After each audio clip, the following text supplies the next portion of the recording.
Sometimes a news story is not just about geopolitics, military action, or international tension. Sometimes it is about families waiting for one phone call. A phone call that says he is safe, but for three Indian families, that call never came. Three Indian sailors who were earlier reported missing after an attack on the commercial oil tanker MT Settebello near the Strait of Hormuz have now been confirmed dead. The vessel has 24 Indian crew members on board. Out of them, 21 were rescued, but three sailors could not be saved. According to reports, the tanker was moving through the Gulf of Oman, close to one of the most sensitive and important sea routes in the world, the Strait of Hormuz. This narrow passage is not just another shipping route. A large part of world's oil trade passes through this region. That's why whenever tension rises here, the world watches closely. But this time, the price of that tension was paid by Indian seafarers. These sailors were not politicians. They are not soldiers. They are ordinary working men doing their job on a commercial vessel, far away from home, trying to earn their families, and now their families are left with only grief. India's Ministry of External Affairs had earlier said that 21 Indian crew members were rescued, while three were missing. Search and rescue operations were carried out with the help of Omani authorities. Later, Union Minister Sarbanando Sonowal confirmed that all three missing Indian sailors had died. India has strongly condemned the attack and also raised the matter formally with the United States.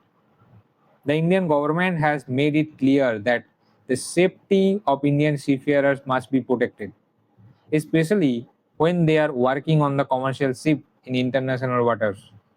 The Forward Seamen's Unions of India also raised serious questions. Its official said communication with the vessel had been disrupted, making it difficult to get clear information in the early hours after the attack. They also questioned whether a military strike was the only option available. Could the ships have been stopped? Could it have been detained? Could the crew have been warned and evacuated? These are the questions many people are now asking. Because behind every such incident, there are human lives. A sailor's life is already full of risks. They spend months away from home.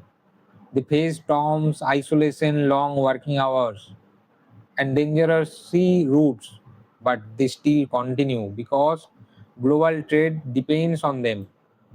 The food we eat, the fuel we use, the goods we buy, much of it moves through ships. And behind those ships are people, real people, fathers, sons, brothers, husbands. This incident also comes at a time when tension in West Asia are rising again. Attacks on commercial vessels have become a growing concern, especially near the Strait of Hormuz. For India, this is not just foreign policy issue. It also matter of protecting thousands of Indian seafarers who work on ships around the world. Today, the biggest question is simple: how can commercial sailors be kept safe when global conflicts begin to spill into shipping routes?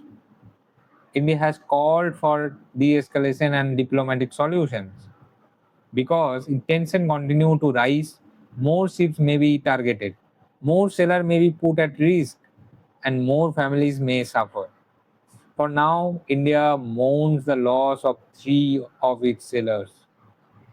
They left home for work, they never returned, and their deaths remind us that in every conflict, biggest cost is always faced by ordinary people. May their soul rest in peace, and may every Indian sailor working far from home return safely to their family.